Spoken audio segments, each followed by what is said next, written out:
¿Qué es un modelo en desarrollo de software? En cualquier aplicación, ya sea un blog, una tienda en línea o una red social, necesitamos guardar y manejar datos, usuarios, publicaciones o posts, productos, comentarios, etc. En ingeniería de software, un modelo es una representación lógica de esos datos dentro del código, es decir, define qué información existe, qué tipo de datos son y cómo se relacionan entre sí. Por ejemplo, un post tiene un título, tiene un contenido y un autor. Un usuario tiene un nombre, un apellido, un correo y una contraseña. Y un comentario pues pertenece a un post. Esa es una relación. Cada modelo describe una entidad del mundo real y sus atributos y relaciones. ¿Qué son los modelos en Django? Un modelo es simplemente una clase de Python que hereda del DjangoDB Models del model. Esa clase define los campos que tendrá la tabla correspondiente en la base de datos. Django usa el patrón ORM, que es un Object Relational Mapping. Eso significa que el framework traduce automáticamente tus clases de Python en tablas SQL dentro de la base de datos. ¿Por qué los modelos son tan importantes en Django? 1. Centralizan la lógica de los datos. Todos los datos del proyecto se definen en los modelos. Así, si algo cambia, por ejemplo, un nuevo campo o una nueva relación, se ajusta en un solo lugar. 2. Mantiene la coherencia. Los modelos garantizan que los tipos de datos sean correctos. Texto, número, fecha, sean exactamente eso que dicen ser. Porque Django valida todo antes de guardar en la base de datos. Y 3. Conectan en todas las capas del framework. En la vista consultan los modelos, en los templates se muestran los datos consultados, en el admin se gestionan los registros automáticos y en los formularios Django crea validaciones basadas en los modelos. Por eso se dice a veces que Django es un framework model centric, es decir, centrado en los modelos. En Django los modelos son la base de todo. Cada modelo representa una tabla de la base de datos y cada atributo representa una columna. Y gracias al ORM podemos trabajar con datos como objetos de Python sin escribir una sola línea de SQL. Los modelos no solo guardan información, también definen relaciones, validaciones y comportamientos. Entender los modelos es entender cómo Django piensa y organiza tu aplicación. Ok, ¿qué vamos a construir? En este video vamos a construir nuestra aplicación llamada MyBlog. Dentro de esta aplicación vamos a tener una app llamada Blog. Este blog va a contener toda nuestra aplicación de entrada de los posts, por lo cual tendremos una clase llamada Post. En esta clase Post nosotros vamos a tener varios campos o columnas en la base de datos. Como tal sería el título, el sloop, el contenido, quién va a ser el autor que escribe esa nota o ese artículo, ese post, la categoría, los tags, la fecha de creación, la fecha de actualización, el estatus, una portada o una imagen opcional. Este post tendrá la relación con el autor, lo cual tendrá una relación con usuarios. También tendrá una relación con comentarios. Vamos a tener una tabla de comentarios que tendrá relación con post, con un autor, la fecha de creación, el contenido y si va a ser aprobado o no el comentario. También tendremos una tabla de categorías y una tabla de tags. En tags vamos a instalar una aplicación muy conocida que se llama Django Tagit y la vamos a integrar dentro de nuestro post para que vean lo fácil que es integrar terceras APIs o terceras apps en nuestras aplicaciones. Bueno, ¿qué deben tener instalado en su sistema operativo? Bueno, en primera instancia lo que hay que tener instalado va a ser una versión de Python. En este caso podría ser Python 13.8 y una versión de PostgreSQL. Postgre podría ser desde la 15 hasta la versión 17 que tiene compatibilidad con Django.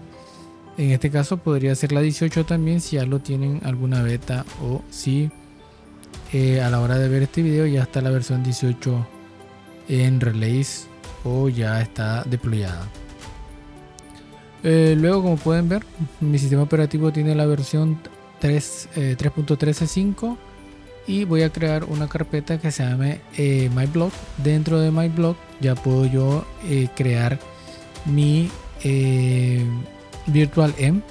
En este caso va a ser Python-m, significa ejecuta este módulo vem con el nombre de .ben. El .ben más que todo lo que indica es que va a ser una carpeta oculta, y luego la activo simplemente con el comando source.ven bin activate.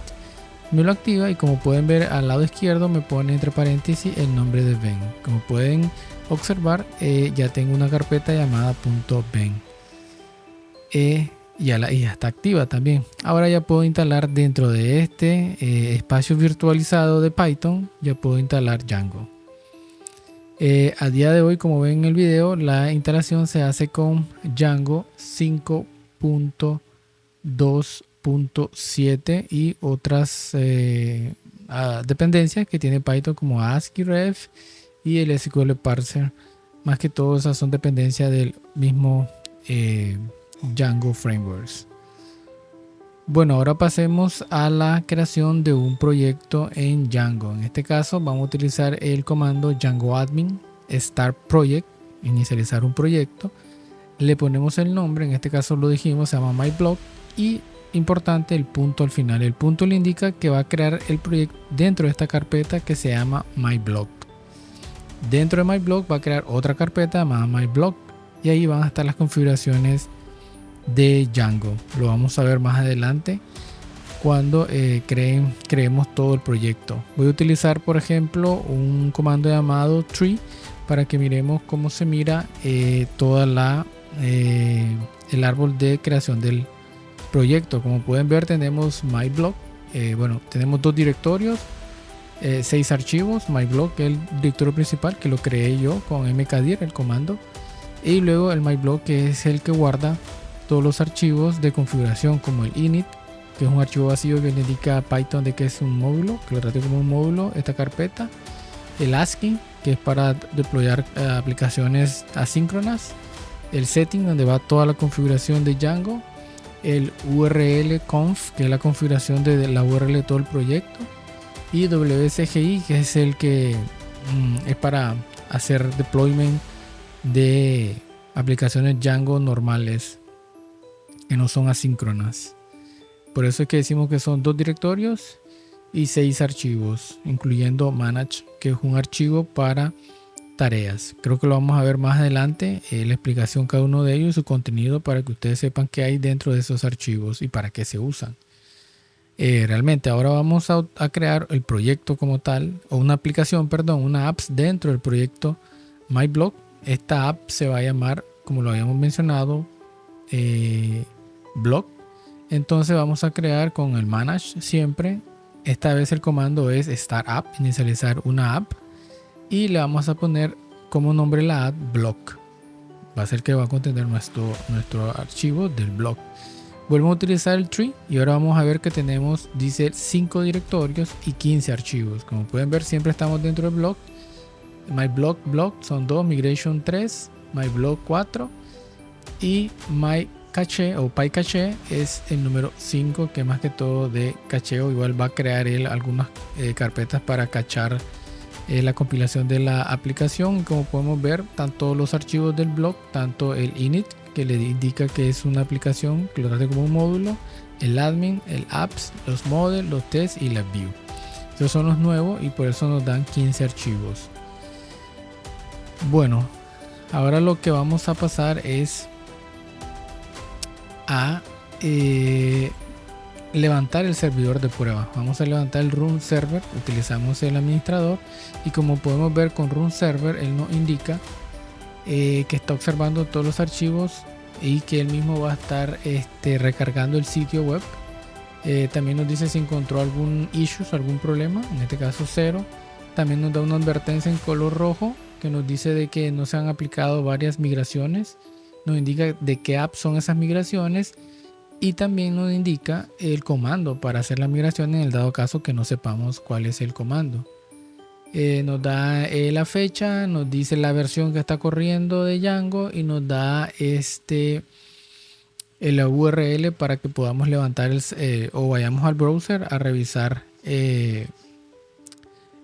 pues la aplicación. También nos da un warning que dice de que este servidor está en modo desarrollo, que no lo usemos para producción. El run server nunca se ocupa para producción porque es muy débil y muy peligroso. De lo contrario, mejor utiliza WCGI o ASCII, que son los nuevos formatos, y nos dice la URL para que nosotros vayamos a indagar cómo se hace el deployment. Una vez que hayamos copiado la URL, solo la copiamos en nuestro browser y como ven, nos aparece la página de inicio de que nos da las felicitaciones que acabamos de instalar un proyecto nuevo de Django. Nos dice que el debug está en true y también al final nos indica dónde están los tutoriales, la documentación y la comunidad para que vayamos a indagar más sobre Django, pues. Para detener el servidor de prueba, normalmente sería con control C en cualquier sistema operativo, y con eso nosotros detenemos el servidor de prueba para pues trabajar o hacer una configuración, y luego pues lo volvemos a correr a como nosotros querramos. Vamos ahora a verlo dentro de VS Code, que es como nuestro editor de código. Empecemos con el Manage, que como lo dice ahí es una utilidad de línea de comando para administración de tareas, y simplemente lo que importa es el OS, importa también el sys, que son cosas del sistema operativo, y luego manda a traer la función main, que significa que va a ser la función que si está corriendo ese archivo dentro de ese path, es el que lo va a ejecutar. Luego vemos que levanta el setting del myblog, y luego pues dispara el execute from command line, que son como los comandos que él va a ejecutar. Nada más. Es sencillo, es solamente administrador de tareas de nuestro proyecto. El siguiente va a ser el init, que ya sabemos que es un archivo vacío. Luego tenemos el archivo del ASCII, que más que todo para hacer deployment de aplicaciones asíncronas. Es la nueva forma para que nosotros tengamos channel o tengamos WebSocket, aplicaciones con WebSocket, y simplemente eso es lo que manda a hacer, importar el get ASCII application y listo. Luego tenemos el URL conf, que es como el URL global de todo el proyecto como tal. Cada uno de esas URL que tendrá cada módulo o cada aplicación van a ir incluidos en este URL conf global. Nada más. El otro es el WSI, que es lo mismo que el ASCII, nada más que para aplicaciones que son de request response, no son asíncronas sino request response, que son las normales aplicaciones que viene trabajando Django desde hace años. Ahora vamos a ver lo que es el setting, que es la parte más importante del proyecto, porque aquí es donde guardamos nosotros todas nuestras configuraciones del proyecto como tal. En este caso, pues lo primero que hace es importar el patch del path.lib. Luego creamos una variable de basedir, que es lo que va a indicar dónde van a estar nuestros archivos del proyecto. Ese basedir nos da un ejemplo, solamente lo vamos a concadenar con los archivos o carpetas que vamos a necesitar. El allow host es importante para desarrollo, con un punto asterisco es más que suficiente, pero para producción ahí tendría que ir nuestro dominio principal para evitar aquí posibles ataques de seguridad. Luego en install app vamos a colocar todas las aplicaciones que ya vienen predeterminadas, como ven ahí, y en este caso las nuevas, como es el blog. Los middleware, como lo había mencionado anteriormente en el video pasado, pues son los de seguridad, son los de sesiones, son los de varias middleware que tiene ya predefinido Django. También vamos a agregar nosotros algunas cosas ahí cuando miremos middleware.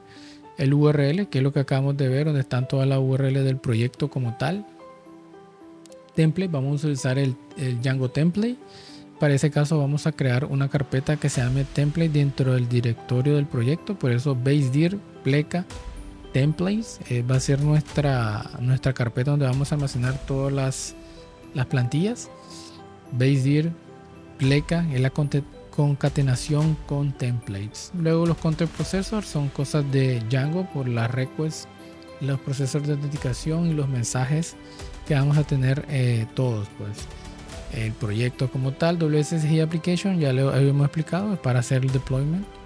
Y la base de datos va a ser importante, por defecto te pone SQLite 3, pero nosotros vamos a ocuparlo más luego Postgres, que es importante que sepan de que Django también permite tener varias bases de datos. En este caso la default va a ser como la principal, pero podemos tener réplicas ahí con nombres que nosotros queramos colocar. La validación más que todo es para la creación de los usuarios, ahí valida muchas cosas por ejemplo, valida atributos similares, máxima longitud, mínima longitud y las password comunes.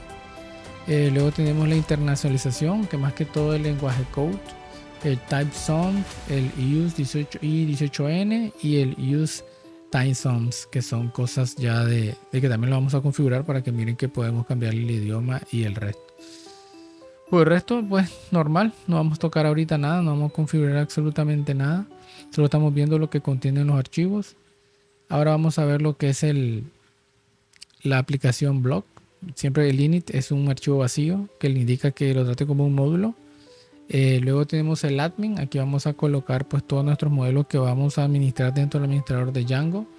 Luego tenemos el apps config, que es más que todo el nombre del proyecto, y también ahí se pueden levantar algunas cuestiones.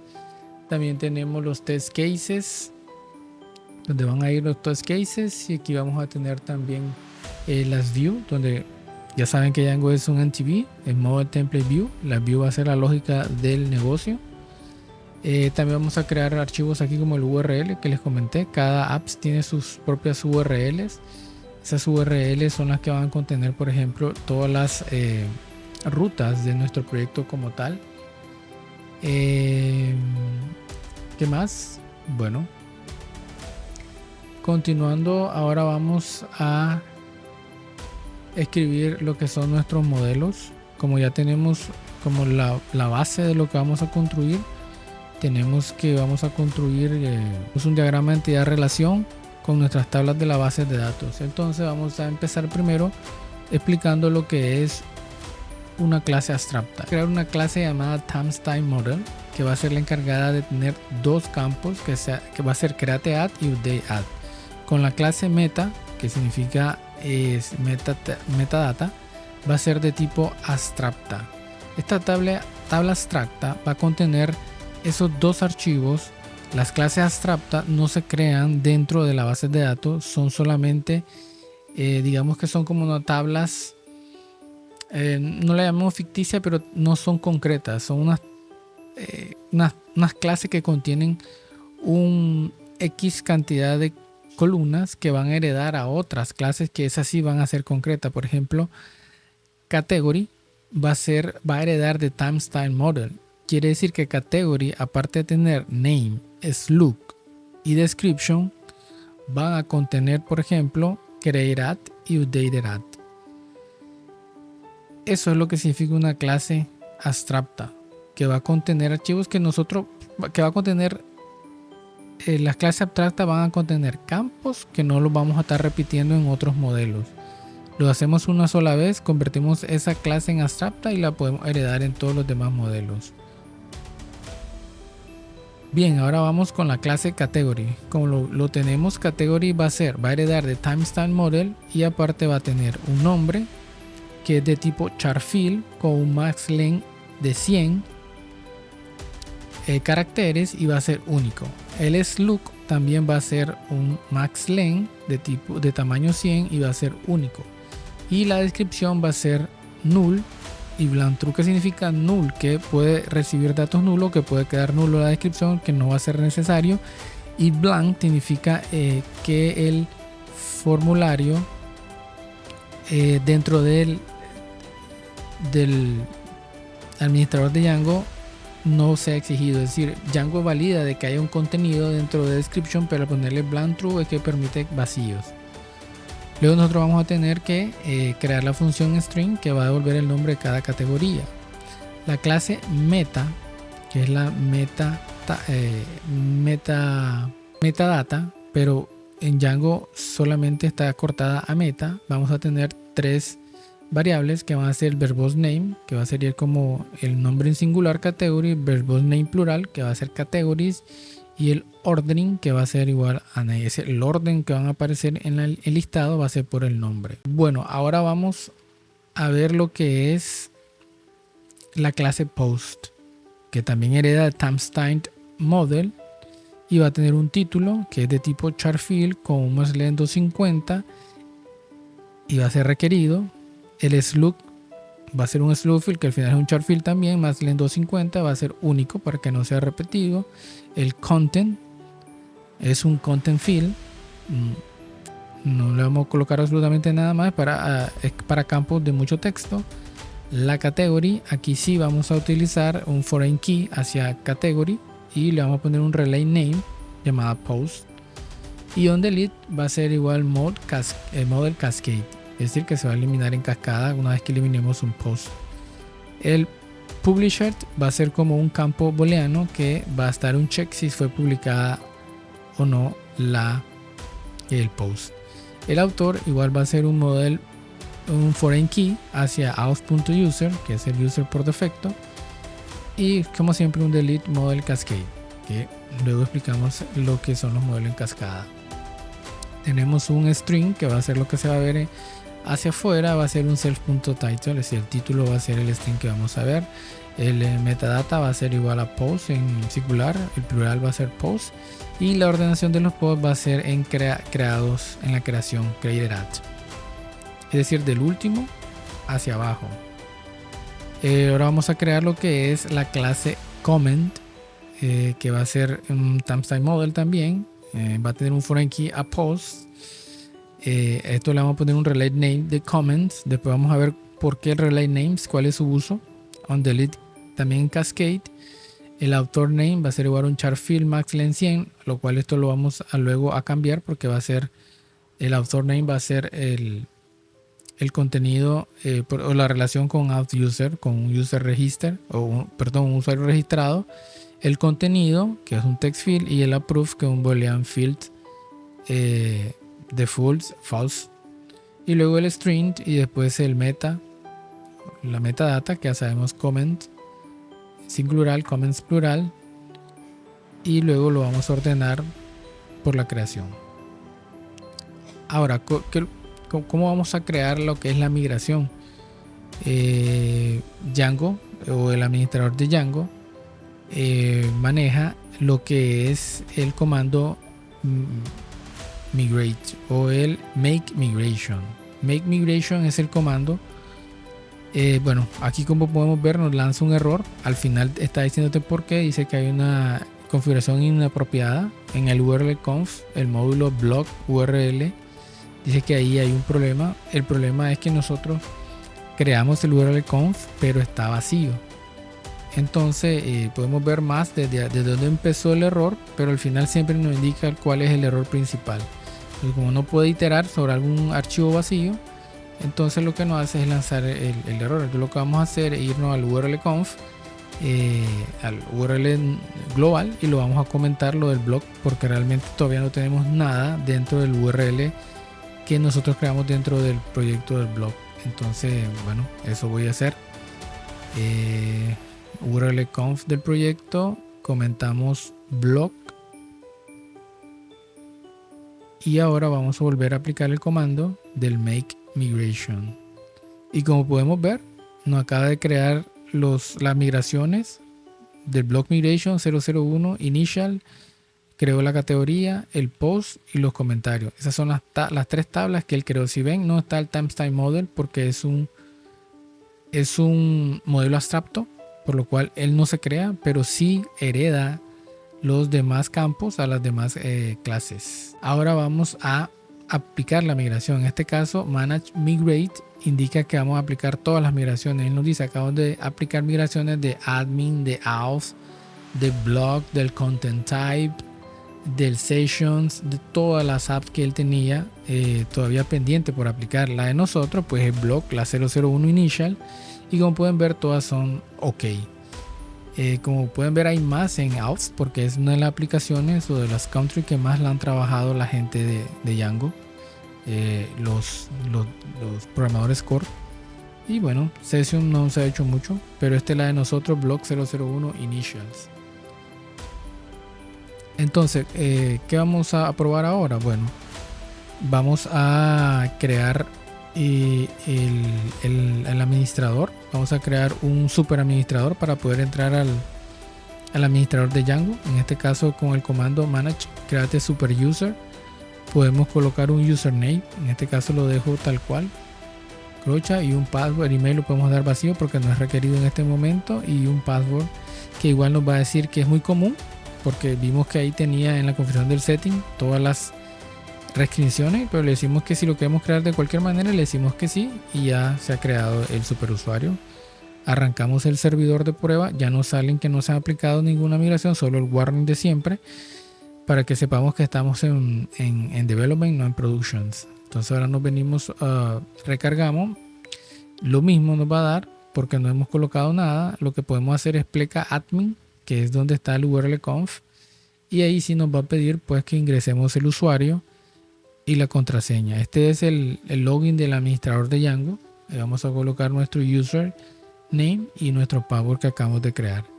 Y como podemos ver, tenemos el administrador de Django, está en inglés, después lo pasamos a español. Eso es sencillo, siempre en el setting, lo vamos a ver más luego, sí. Django Administration, y tenemos nada más lo que son los grupos y los usuarios. Como podemos ver, solo tenemos el usuario, el que acabamos de crear. De tener el servidor de producción, y vamos a abrir el código de Python, el código en el Visual Code. Y ahora lo que podemos hacer es que podemos irnos al administrador y colocar todos, a registrar todos nuestros modelos para poderlos ver que están dentro del administrador de Django. Entonces, como podemos ver, from Django country import admin, el admin tiene algo que se llama admin.site.register, y ahí vamos a registrar nuestros campos, category, post y comment. Ahora lo que necesitamos es importar front.models, import category, post y comment. Una vez hecho esto, lo que podemos hacer nada más es volver a levantar el servidor.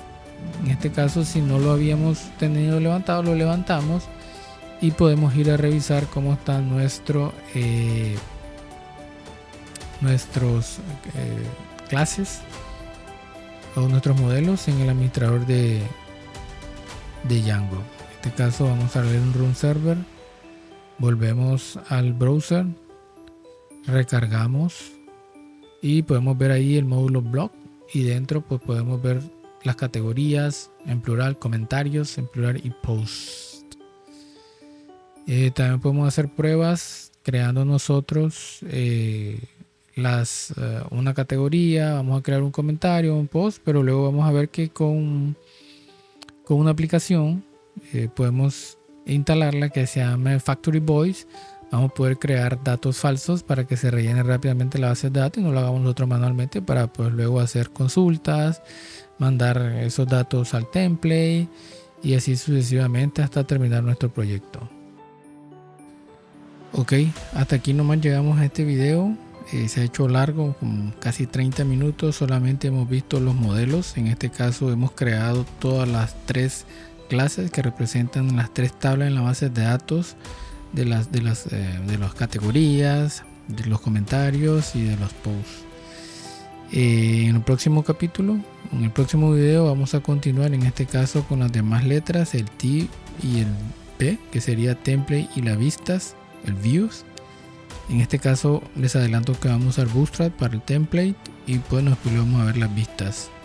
Aquí llegamos por hoy, chicos. No olviden suscribirse, darle like si les gustó el video y compartirlo con sus amigos, compañeros de trabajo, profesores. Nos vemos en el próximo video.